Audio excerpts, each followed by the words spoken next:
Tribuners, 26 hari lagi Prabowo Subianto dilantik menjadi presiden. Rencananya 20 Oktober 2024 mendatang, Prabowo resmi menjadi orang nomor 1 di Indonesia. Prabowo mengungkapkan harapan dan cita-citanya untuk 5 tahun masa pemerintahannya mendatang. Hal ini disampaikan Prabowo Subianto di channel YouTube pribadinya pada Senin 23 September 2024. Dalam video tersebut, Prabowo menyatakan telah menerima amanat dari masyarakat Indonesia untuk memberantas korupsi dan menjaga kekayaan Indonesia agar dapat dinikmati oleh seluruh rakyat Indonesia. Bismillahirrahmanirrahim. Assalamualaikum warahmatullahi wabarakatuh.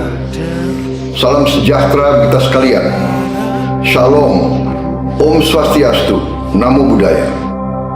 Saya telah menerima mandat dari rakyat Indonesia dengan tujuan terutama untuk menghilangkan kemiskinan dari bumi Indonesia, untuk menghilangkan korupsi dari bumi Indonesia, untuk menjaga dan mengamankan kekayaan seluruh rakyat Indonesia, untuk bisa dinikmati oleh seluruh rakyat Indonesia dan tidak hanya segelintir orang-orang Indonesia. Saya telah menerima mandat dengan tekad menegakkan keadilan, menegakkan hukum.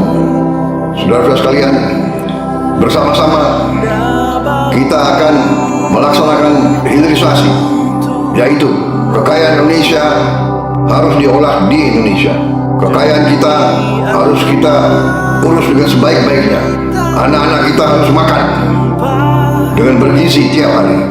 Saudara-saudara sekalian, hal ini semua membutuhkan kerjasama yang baik, dan kita menjamin kehidupan rakyat kita lebih baik, lebih sejahtera, lebih adil. Tidak boleh lagi ada kemiskinan di bumi Indonesia. Terima kasih. Wassalamualaikum warahmatullahi wabarakatuh. Salam sejahtera kita sekalian. Shalom. Om Santi Santi Santi Om. Namo Buddhaya. Merdeka.